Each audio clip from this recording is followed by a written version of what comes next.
Here on Channel 1943, it's me, Anchorman Will Craigmile. Sadly, my co-host will not be joining us today. He was struck by an unknown motorist on a moped. We're going to have a moment of silence. In other news, on August 31st, 1943, a white private told a Negro officer who had reprimanded him for not observing the ordinary military courtesy of a salute. If you would take your clothes off and lay them on the ground, I would salute them, but I would not salute anything that looks like you. The officer called a captain and told him of the incident. The captain said, "Well, Lieutenant, what do you want me to do about it?" The officer reported the matter to a major, whom was serving the military immediately.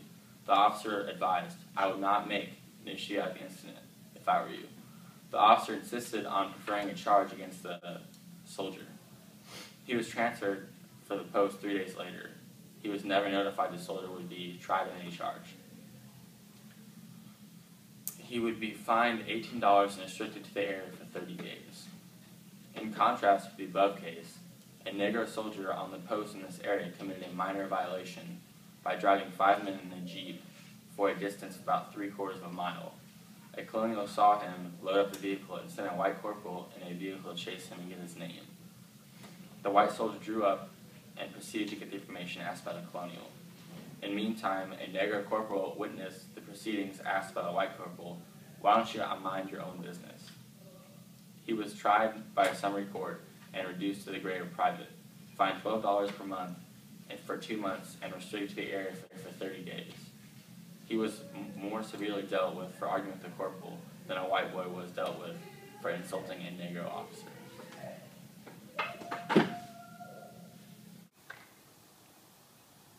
This commercial is brought to you by Red Bull. It gives you wings.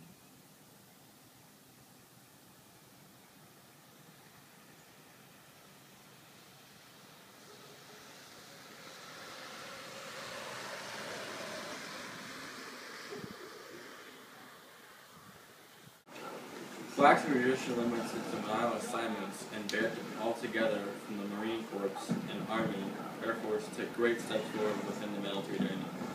Due to manpower constraints, blacks were needed in greater numbers for important assignments. By the end of the war, 700,000 black servicemen were enlisted, some serving in integrated training camps, and others alongside white sailors on ships. John, say your part. Get out of here. No. I'm gonna grab that back. Still playing. However, integration was not without its difficulties. At some integration army bases on Fort Dix, riots broke out with black protests having severe in the war.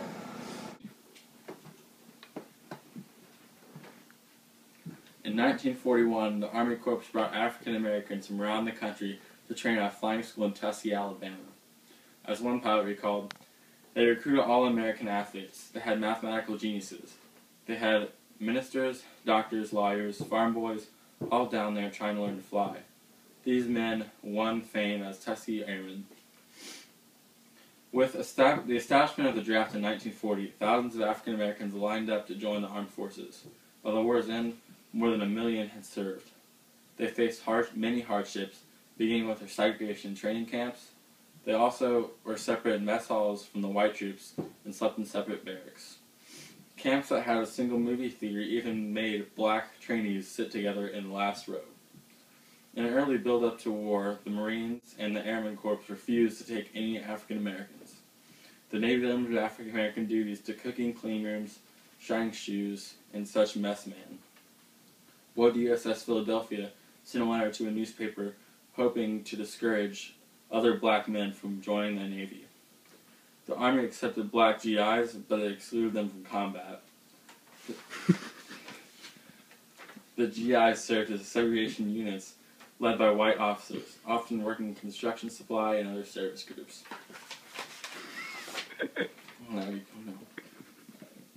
Black leaders pressed the government to end military discrimination.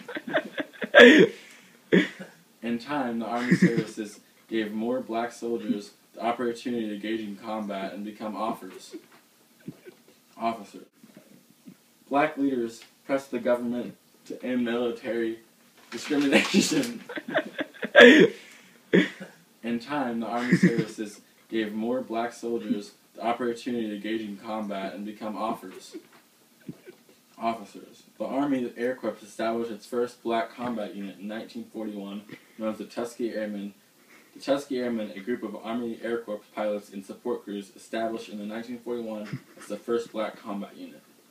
These pilots and the support crews showed that African Americans could handle the most demanding assignments. They served mainly to bombard escorts, engaging in direct combat with German fighter planes. The Tuskegee Airmen gained the reputation of skill and courage. Shooting some 400 German attackers out of the sky, they were the only fighter group to never lose a bomber to enemy planes.